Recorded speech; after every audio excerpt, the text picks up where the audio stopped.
What's up, folks? It's your boy DT 2.0, and today we have a special visitor. It's not one of my best and top tier visitors, but still a good friend nonetheless. Out of all the laptops I've had here, this probably is one of the ones that's the lowest in cost. So we got the HP Omen 15-inch with the Core i7. There is one with the AMD Ryzen 7 chip in it, but I don't recommend that model as it only has the GTX 1660 Ti. Personally, I like a little ray tracing in my life. So if the game has it, I like to take advantage of that. Plus 1660 came out how many years ago? So that's getting it's getting a little long in the tooth. But with that, do my little spec rundown. So here we have the Core i7 10750H, 16 gigabytes of RAM, 512 gigabytes of the SSD with 32 gigabytes of Optane, the RTX 2060, and from what I read, non-max Q. So that's a good thing. It comes in this shadow black color, 4-zone RGB keyboard lighting, and a 1080p 300 Hertz display. For ports, I have a full-size SD card slot, a headphone and mic combo jack, HDMI, Ethernet, and a USB-A. On the other side, I have two more USB-A ports, all 3.0, a Thunderbolt port, and a mini display port. And in the back, ain't got shit. So that's it for your ports. Price on this was $14.50, but as I always say, be patient when you're shopping, especially when you're doing it at Best Buy. Always wait for a sale if it's not currently on sale or if they don't offer you a Best Buy member pricing. You know, we purchased this model for $1,250 on sale, $250 off of the normal cost a few weeks ago, which means it's going to go on sale again at some point. So if you're a Best Buy Elite member, you can go ahead and move the strike now because you have 45 days to return it. But if you're not a Best Buy Elite member, I wouldn't recommend doing this because you might get caught either having to return it permanently and not just going to get your money back, or returning it and then rebuying it because you're going to wait again to try for it to go on sale. But with the holidays coming up in about 6 weeks, and I know I'm impatient as hell too, but if you want to wait and not buy it now because you want to save some money and you don't want a top tier laptop, go ahead and wait it out or buy it now. But my patience is worth some dollars, so I'd rather wait. I'm all about it. So after messing with this laptop for a few days, I've come to a conclusion. All right, it's okay. And maybe I'm a little spoiled from having the Alienware M15 R3 and having the MSI GE66, having a Razer Blade 15 base with the OLED display, and two versions of the M15. Maybe I'm a little spoiled at this point, but it's okay. All right, it's not basic bottom of the barrel, but at the same time, it's not top tier. And we're gonna get into why. This is a very capable unit that can play some games at decent frames. I tested it and compared the model compared it to the models that I currently have on deck, which is the GE66 and the Alienware M15, and it wasn't really any competition. This one held its own, but the other ones washed it. I mean, washed it out, blew it out of the water pretty much. But if you're trying to save some dollars, because this is half the cost of both of those computers, and you save even more money when it's on sale, hey, why not go for it? Right? Especially if you just need it as an additional computer or something to travel with. So y'all know the routine. I'm going to give you my big four from a consumer standpoint, not a technical standpoint. So if you're here looking for all of this technical jargon with frames per second and graphs and charts and all that, that ain't here. This is just, hey, I'm going to the store. I'm gonna buy this computer. I'm gonna test it out, and I'm gonna decide whether I like it or not, or whether it's going back, because that's how I do it. So with that, I'll give you my loves, my likes, my dislikes, and my concerns. I may not talk about all aspects of the machine, but if you have any questions, just hit me up in those comments. All right, on to the loves. Love number one, the refresh rate. The refresh rate. It's no secret that I've become a fan of the high refresh rate monitors or displays. When I bought and then returned the G14, I was hooked. And then when I got the Razer Blade that was maxed, the OLED that was maxed out at 60, I had some some itching to get back to those high frame rates. So with that, that's when I went out and bought the GE66 by MSI. I love that buttery smooth frame rate. I love playing sports games on with that high realistic smooth movement on deck. It takes me deeper into the game. It makes me feel like I'm watching one instead of playing it, especially with today's graphics from 2K and the likes, you know, 2K and Madden especially. So I'm definitely into that trend of screens and displays with high frame rate. It really changes the game. So definitely 300 hertz, thumbs up on that. Number 2 love, the keyboard. HP been making computers for a long ass time, and it'll be no excuse if the damn keyboard sucks. And this one, it's pretty good, right? It has some resistance, some give back, not too much, so it makes you feel like you're actually hitting keys instead of mashing buttons. And there's a difference in feel. I'm telling you, there's a difference between this and then mashing keys on this GE66, which is no secret. I wasn't a huge fan of that keyboard. Especially the layout. But if you want to check that out in my other video. But it's not on par with the Alienware M15, which in my opinion is the best in the business. But and that's top tier. This is a distant second, not a close second, but a distant second, right? It's not a top tier computer because it didn't cost that much, but at the same time, they really did a good job with this keyboard. Probably pulled it off of one of their older models and threw it in here, but still pretty good. The layout is just right. It looks like they could have put a number pad here, but it probably would have made it cramped and crippled. So I understand where they're coming from, because we don't need that disaster that they had on the GE66. Like I said before, that damn shift key, it got on my damn nerves. I still have trouble typing on that thing today, so I'm still trying to get used to it. But I digress. It does have a power button that's integrated into the keys, unlike other computers where that has a separate power button, either in the center, on the side, or on the upper right hand corner. This one is right here with the keys. I know I complained about that on the GE66 review, but for this one, it actually feels different. So the power button is actually a little bit firmer than the rest of, or more firm than the rest of the keys. So there's making no mistake when I try to hit it real fast, and it doesn't immediately go down if I'm trying to hit this delete key up here. So it does have a little bit more feedback. And then of course, like the MSI GE66, they put the little LED in the upper right hand corner to let you know, hey, dumbass, this is a power button. Don't try to turn it off when you're trying to just delete something or backspace. So definite. Number 2 love is the keyboard for what it's worth. Love number 3, and the final love, the ports. It's on par with the top tier brands that I've been having in here, right? So like the G66 and the M15 and the Razer Blade, you know, they all have various ports, USB C, USB A, 3.0, mini display port, right?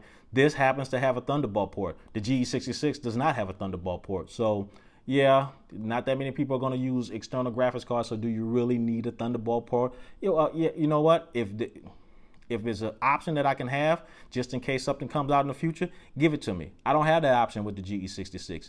I have it here with the Omen 15. So you know, I like the way they put the combination of ports on this thing, and it gives you a good variety of ways to hook up your externals. So no dongles allowed on this one. No need to have your laptop looking like a diagram of your Wi-Fi network by having dongles and then wires coming from all of those things. You have a good amount of ports to get your get you into some extra productivity. So these will definitely suit your needs for what you want to do. And that's it for my loves. Now on to my likes. Number 1 like, the price. 300 hertz display, pretty good keyboard, good combination of ports, RTX 2060. I should love this price, but I don't. I just like it.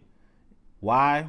Well, because it's a like price. It's a love price when it's on sale, but it's a like price when it's not. So right now it's still $1450, so it's a like. If it was still $1250, this will be in my love category, right? I said it at the beginning, catch it on sale or wait out till they come out with the next model, right? If it was permanently $1250, again, I'd love it. So I don't know who chooses when pricing changes for each company or products at Best Buy, but if you're like me, $200 difference is a lot of damn money. That's enough to add another terabyte of SSD in here, which you could have saved, you know, if it was on sale, which we've already done that in this computer. So definite like on the price. $1250 for a gaming computer with an RTX 2060. It's not a whole lot of money compared to what else is out there. Like number 2, keyboard lighting. Even though it's only 4 zones, and then they allow you to do the WSAD in another color, what would you expect for the price? Right? I know you wasn't at $1250. You wasn't expecting per key lighting. I'm kind of surprised it's 4 zones, right? So they're decent. They don't blink and fade. It's either different colors on and off. So it's kind of low budget on that end. But again, budget is what you buy this computer for. The razor blade I also had 1 zone, which is totally BS for a fucking laptop that was $2,200, right? That shit should have been per key for $2,200. This one has 4 zones for $1,250.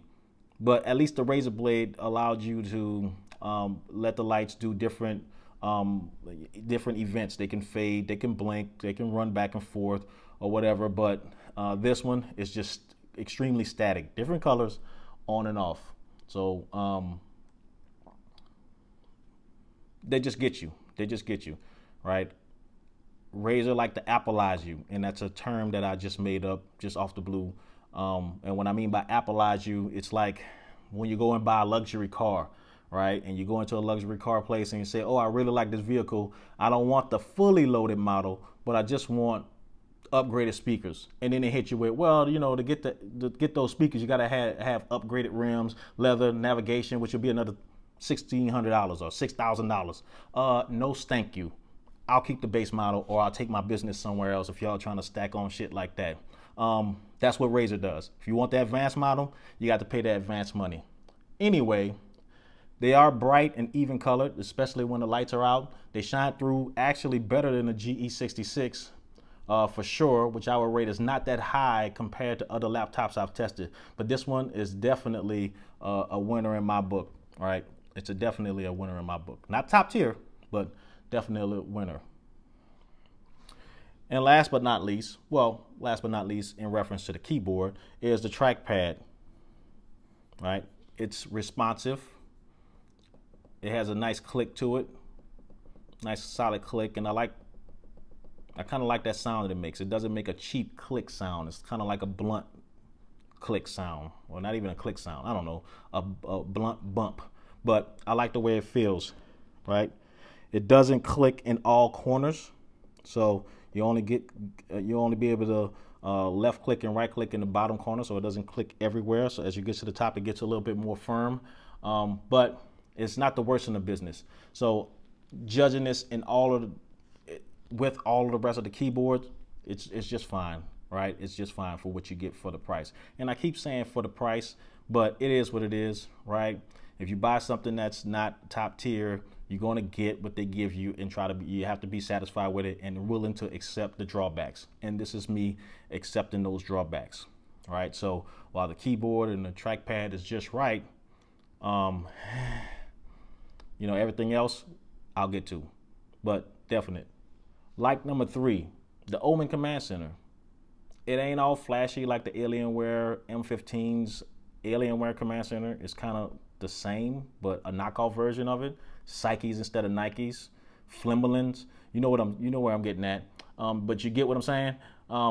You get CPU and GPU temps, basic information, CPU and GPU utilization, memory utilization, downloads and upload speeds.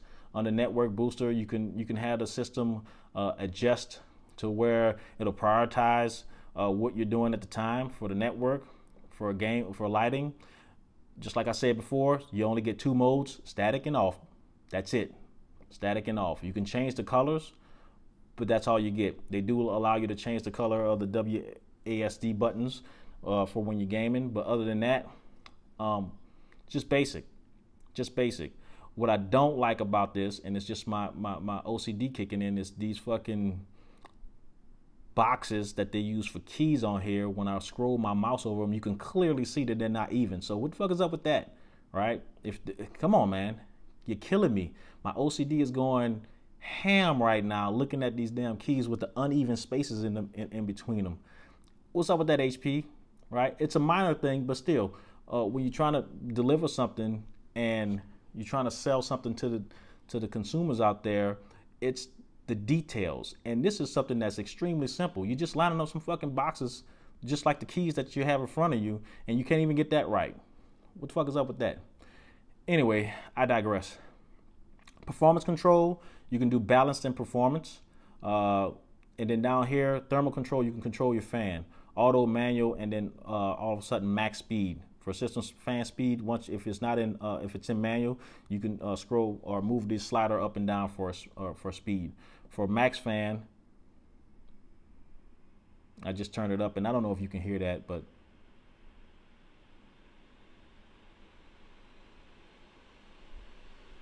as it winds up, that's your max fan speed. So if it's annoying to you via the video, it's going to be annoying in person. For me, it's not that bad. It's not the loudest I've heard. As a matter of fact, it's probably lower or just on par with the Alienware M15. So I'm not going to fault HP for the fans and when you're trying to save the system from its own death. Anywho, in the graphics switcher mode or option, you can either have hybrid or just solely use the RTX 2060 in discrete mode. And like every other laptop that has this option, when you hit discrete, it forces you to restart. So just be mindful of that. You can't do it on the fly. In hybrid mode, of course, it'll save you a little bit battery, but and that's where I keep it and let the system decide which card to use depending on what task I'm using. Right. The thing that I don't really like about the Omen Command Center, which keeps it from being a love, is they try to throw some extra shit in here on the side, like rewards and coaching and remote play. I get it. It's all shit that HP made and HP wants you to use, but nah, fam. I don't need you having no more information than you've already got or that you've already received just by me logging in, not paying attention when I'm trying to just get the computer operating, right? HP is one of those companies that when you buy their computers, even though they have a gaming division, they still hit you with a shit ton of bloatware on here. Look at all this shit.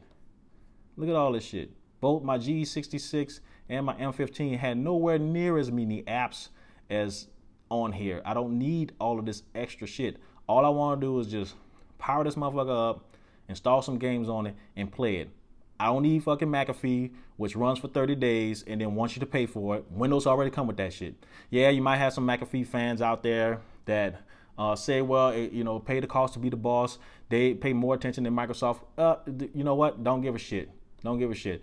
If this is a gaming computer and that's all I'm doing on here, I ain't gonna have too much personal information on there anyway. I'm gonna do my other shit on my other computer or on my phone. I'm gonna pay my bills or whatever on other shit. Not on this, not on a rig that I use for gaming. I digress. Anyway, Omen Command Center, a like, not a love. Now on to my dislikes. This is the unfortunates. I think I can call them unfortunates from here on out. Now to my unfortunates. Sound like a gang of fucking superheroes. Anyway, my number one unfortunate is the build quality. Now, I'm gonna try to be politically correct. This shit is 100% recycled plastic. For real, it feels cheap. It's squishy, and to be honest with you, I'm scared to hold it over anything that's hard, like hold it over tiled floors or something like that, because if I drop it, I already know that this thing is going to break into pieces, right? The top where the logo has way too much give, and it's a fingerprint magnet, right? But way too much give on it, to where I feel uncomfortable holding this like a book or having this in a backpack that has any type of pressure on it. I just don't think that this thing will last long at all. I don't feel comfortable moving with it, and I definitely wouldn't feel comfortable traveling with it with a bag, opening and closing and moving all around or stuffing it on the floor in front of you, in the seat on the airplane or in the overhead bin where other people stuff their shit, not giving a damn about your shit or what happens to your shit, just so they don't have to fucking put their shit under the seat so they can take off their shoes and fucking have their dirty ass socks and stinky feet. Never mind. Anyway, I get it, HP. You had to cut corners somewhere, and I can easily see where it began. It's in this build quality, right? Screen flex is also questionable, right? As you can see, it's a little wobbly, and the hinges, it's okay. It's all plastic, so what do I expect, right? And to top it off, this has to be the ugliest damn logo in the business, right? If you're gonna put that on there, make it light up or something. Give me something. Give me something. But this is like an old ass 80s mirror or something that you used to fucking roll weed on or something. My bad if you're out there, you did drugs before and you're recovering. But I'm just saying, I gotta go off of the experience that I had, and if I see this, it look like somebody was using this to roll weed on, you know, to separate the stems from the seeds. But anyway, HP, I know y'all got money. Look, at the end of the day, take the keyboard lights to one zone, or take them all off completely, or just leave them white. Cut the frame rate to 144 hertz and just tighten this shit up, man. We got to do better. This is way too much flex and give. Look at this. Look at, what is this? What is that? I just don't feel comfortable with this. So build quality, nah, fam. It's not a good thing. Number two, unfortunate. The speakers. They are on the side, right? And if y'all don't know from my last videos, I am a self-proclaimed audiophile, right? I do like music, and I do judge music. I've been producing music for a while now, probably over 25 years, and it's just for a hobby. But I am an audiophile. I got a lot of sets of headphones from different companies.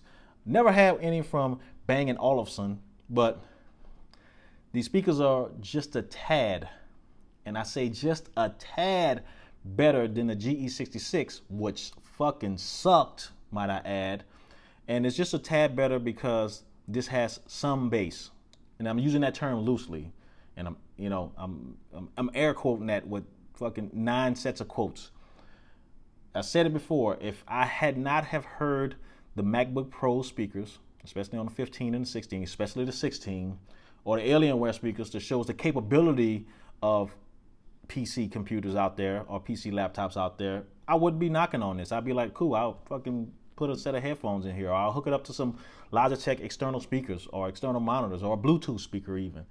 But hell nah. Then they had the nerve to put Bang & Olufsen on here.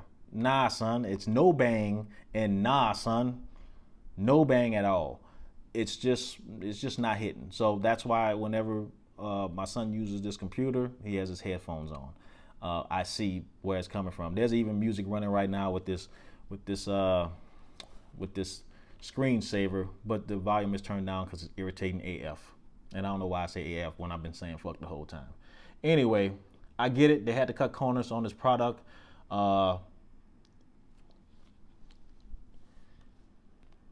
To put it in as many hands as possible, but at the same time, don't have the nerve to put Bang & Olufsen on here. Don't embarrass these people like that. Now their name is on this shit. Do they even know you did this?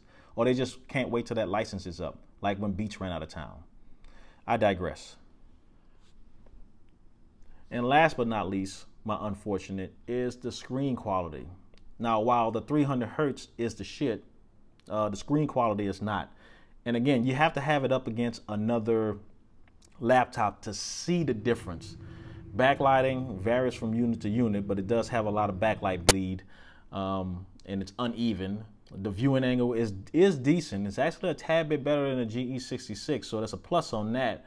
But the colors, even though this screensaver is, or not screensaver, but this wallpaper is kind of vibrant, this is pushing it, and this is after moving some settings around to get it to be that way. When you open up other websites or whatever, the colors are way off. It just doesn't have that same pop as in the GE66 or the Alienware M15, and I'm not going to even compare that shit to any of the OLED displays. It says 300 nits, but I highly doubt that claim. Or maybe it's because the whites on here, when you open up like Google's homepage, and I can open it up and you wouldn't be able to tell the difference now. But again, you have to have it compared to with another computer next to it. But is it because the whites look like they haven't been washed with Tide with bleach? It's just a little bit way too warm for me and for my liking. But again, you would not notice it unless you have it next to another laptop with the same screen technology. So definitely not a plus in my book. So you'll probably spend a lot of time hooking this up to an external monitor. You've already paid $12.50 hopefully for this, and you use the extra funds to maybe buy an SSD or buy an external monitor. With me, it'll probably be the SSD first, and then hook this thing up to a TV to fill in the blank until you get your money to buy an external monitor. But definitely it'll do what it has to do, but it's a dislike or unfortunate because I compared it to the other ones I have. But for $12.50, it's an acceptable risk. Now my concerns, or just my concern, right? HP is a huge company, so the customer service can vary from person to person. So I know they got the support and the money there. Normally, customer service is my concern, but that's normally with those smaller companies like Razer Blade or MSI. With this is an HP, right? So you're going to get the support that you need, but again, that's going to vary from customer to customer. My main concern and my top concern is with the build quality and the longevity. I know I said it before, I don't feel comfortable with this in the hand. It's only on a desk in one spot, just like a desktop. So I'll be extra careful with this one, extra careful. But that's my top concern with this, the build quality, right? It creaks when I pick it up sometimes. I only took the bottom half off once, and it seems like every time I pick it up, it's still creaking in the back, fitting itself in. And it was kind of difficult to take this off, right? It has 4 screws at the top and then 4 screws at the bottom, not evenly spaced. But at the same time, it took a couple of days of me picking this thing up and moving around with it before it finally clicked back to where it doesn't click anymore when I pick it up. And that's crazy because the little tabs, I guess, weren't all the way in. It looked like it was all the way in, but it wasn't. But that's my only concern. It's just the build quality of this thing. If I'm lifting up the screen, I'm not going to do it from the edge because of that screen flex, and it's going to come up crooked and probably kill those hinges after a while. So if I'm doing it, it's going to be from the middle, just to keep it safe, just to keep it from breaking itself. And that's my only concern, and that's about it. So now on to my recommendation. So do I recommend the HP Omen 15 with the Core i7 chip in it? Or even the one with the AMD Ryzen chip, which is the same damn computer, but just with different internals? Yes, but not for $14.50. For that money, there's a long list of computers that's out there that you can buy, but the number one that comes to mind is the Asus ROG G14. Right? Yeah, it's a smaller screen, and it has a slightly different graphics card because it has the 2060 Max Q. So there's a slight difference in the performance of the graphics card, but that Ryzen chip, it has a Ryzen 9 in it. That Ryzen chip and the performance of it was pretty good when I had it. So it didn't cause me any problems when I had it. So yes, I do recommend this, but definitely not for $14.50. But for the $12.50, hell yeah. At the $12.50, it's the same price as the lower models of this, which wasn't on sale. So it was kind of like a no fucking brainer, right? I want to pay $12.50 for a computer. Hey, you want to buy this one with the Ryzen chip and half the RAM and half the hard drive space, or you want to buy this one with a slightly better CPU, a slightly more or double the RAM, and then double the hard drive space? Let me think. Give me that shit. Come on, man. Stop playing. And actually, when we bought this is a quick story here. When we bought this, they grabbed the wrong one. We got all the way home, opened this mug up, set it up, and then looked at the specs in the command center, and it was the wrong one. It was the Ryzen chip with the 8 gigabytes of RAM and the 512 gigabytes hard drive space. And I'm like, wait a minute, we didn't pay for that.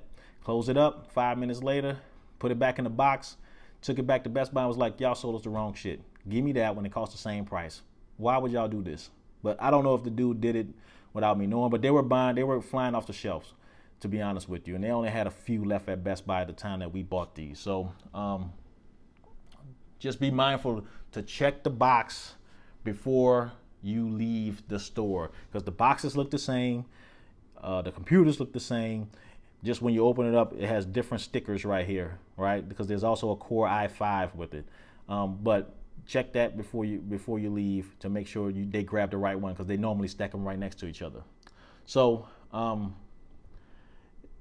this computer is okay for $1,250. It does have some drawbacks, but for the right price, I give it a pass, right? I know I've been dumping on this thing pretty much the whole video, but at the same time, for the price, it's okay, right? It's okay. It'll definitely, if you have a son or daughter that don't do serious gaming, or you don't do serious gaming, you're trying to put your foot in the door to try to get there. This has a 300 hertz refresh rate. This has a decent keyboard, so when you're using it with your mouse, you don't have to worry about the keys being squishy. This is definitely a viable option, right? Decent chip, right? Decent amount of RAM, which is upgradable. Not decent amount of hard drive space for 512. That's not enough, right? You automatically going to have to put another terabyte or so inside of here. And the thing that I like about this this laptop is when we opened it up to put the hard drive in there, it actually had a heat sink for the extra SSD that we put in there. So I didn't have to do it like on the Alienware and on the GE66. I had to purchase my own heat sink to put on top of the SSD before I put it in there. So that's a plus on that. Now, it was screwed down kind of tight, and it kind of bent it a little bit at during the manufacturing process, but that's besides the point. It was free nonetheless, where I paid like $6 for the other one. So this baby can play AAA games decently at decent frame rates, you know, so don't try to push it too hard, but at the same time, for the price, again, I give it a pass. So that's it. So that's all I have today. If you have any questions, hit me up in the comments. I'll try to get back to as many as possible, because I've grown to liking to interacting with folks that have questions. I didn't do any games on here, so maybe I should do that.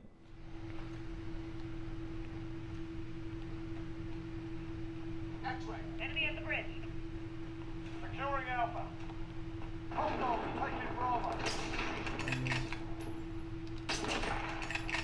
We're holding Alpha. Securing B. Reloading. We've got Bravo. Enemy at the warehouse. Securing Charlie. Enemy down.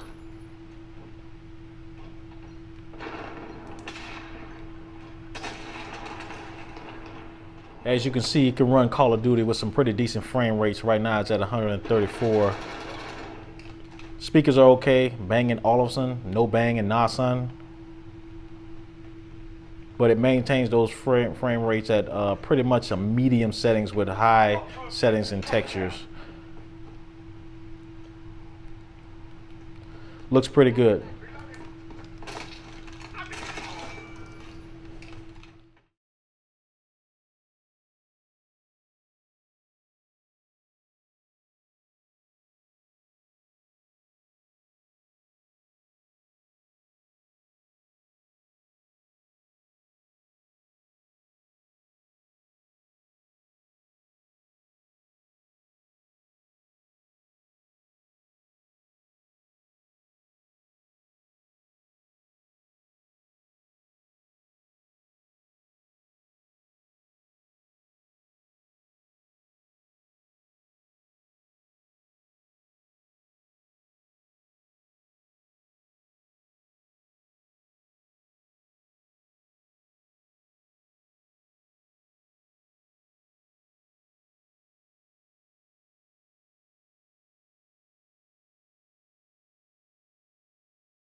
So that was a little gaming demo, just to show you that it can hold its own on some games, but maybe not all games. But it just depends on your Steam library or whatever other gaming service you have.